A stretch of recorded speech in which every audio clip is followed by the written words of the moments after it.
কক্সবাজারের পেকুয়ায় ফেসবুকে বিতর্কিত পোস্টের সন্দেহে আব্দুল মান্নান প্রকাশ লালু নামের এক যুবদল কর্মীর উপর হামলা করেছে নিষিদ্ধ সংগঠন যুবলীগের নেতা জাহাঙ্গীর আলম।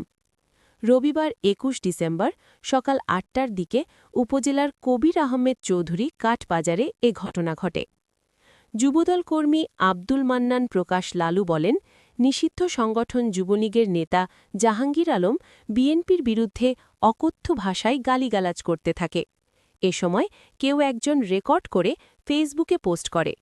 সেই ফেসবুক পোস্টকে সন্দেহ করে আমার ওপর ছুরি, লোহার রড দিয়ে হামলা করেন মৃত মোজাফফর আহমেদের পুত্র জাহাঙ্গীর আলম, আনোয়ার হোসেন, আলমগীরসহ অজ্ঞাত ২-৩ জন মিলে সন্ত্রাসীরা।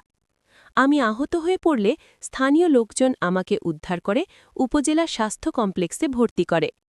জাহাঙ্গীর আলম বিএনপিকে নিয়ে অশালীন ভাষায় কথা বলে, এটা প্রকাশ হওয়ায় নিজের অপরাধ ঢাকতে আমাকে সন্দেহ করে আমার উপরে হামলা করে আমাকে আহত করে। আমি স্বৈরাচারের দূষর জাহাঙ্গীরের বিচার দাবি করছি।